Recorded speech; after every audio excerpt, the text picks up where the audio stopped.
the people today, the story of deluge and devastation still unfolding bit by bit in Uttarakhand. A tragedy of Himalayan proportions. A tragedy that has touched a chord in the national conscience of the country, or has it? That's what we'll be looking at on the program today. On We the People today, we ask whether we will live from crisis to crisis, headline to headline, or will we learn anything this time? Or will politics remain an eco-insensitive zone? Pawan Srinath, you have actually written a paper arguing that you can't bring yourself to agree with the suggestion that human flaws had anything to do with this national tragedy. Why do you believe that? I think it's useful to split that question into two ways. One is have human activities in the region in Uttarakhand, like in much of India, are they vulnerable to natural disasters or any disasters? The question is undoubtedly, absolutely. Yeah. But I think to the extent to which local mishaps have contributed to the magnitude of the floods and so on, I think has been grossly overstated. Why? Especially the case against dams. For example, one of the underreported stories this time is that the Terry Dam actually regulated the flow of water on the Bhagirathi quite well. It 7%. Sunita's holding her head, but let him complete his point. No.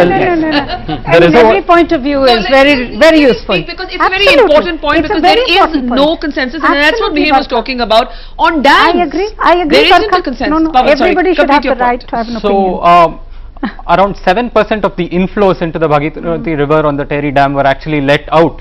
So imagine how much worse the floods would have been in Devprayag and Haridwar and Rishikesh if the Terry Dam did not exist. So I think the question is, it's not this environment versus development. It's not all as big a dichotomy as it's suggested. It's just lack of governance and lack of management, and I think that's the genuine question. So it's a lack of governance and not a problem with policy. I think that's what I'm hearing from you. So with policies, I would say the base of everything here is that the value of, I think what comes below everything is that the value of life in India is very unbearably low. Yeah. And Uttarakhand is even cheaper. And even cheaper. So I think dark humor for us. So we do not have a culture of safety in any place in India.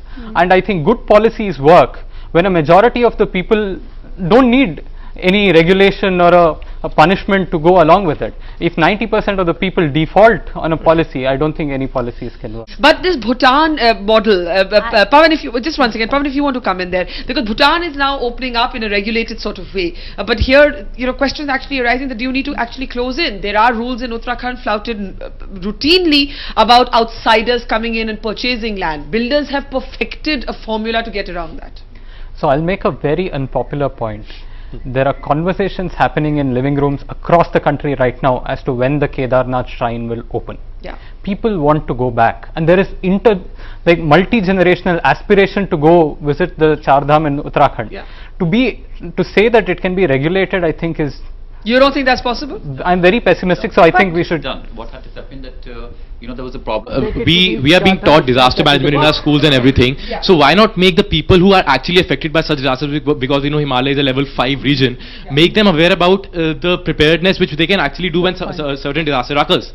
Dr. Ghosh, what's the one thing you... Kedarnath, it was prohibited to spend a night there. It was considered absolutely inauspicious. Yeah. So now today you have lodges there. You could not spend a night in Kedarnath. You have to go there and come. Pawan, are you a little more convinced? I'll just make another point. I don't think it's a question of awareness and so on. Most people know. The question is, are you going to go on a fire drill or an evacuation drill? Are you going to accept a false alarm? Because in all developed countries in disaster relief, the important thing is we'll err on one way or the other. So are we willing to accept false alarms and so make sure that we are safe?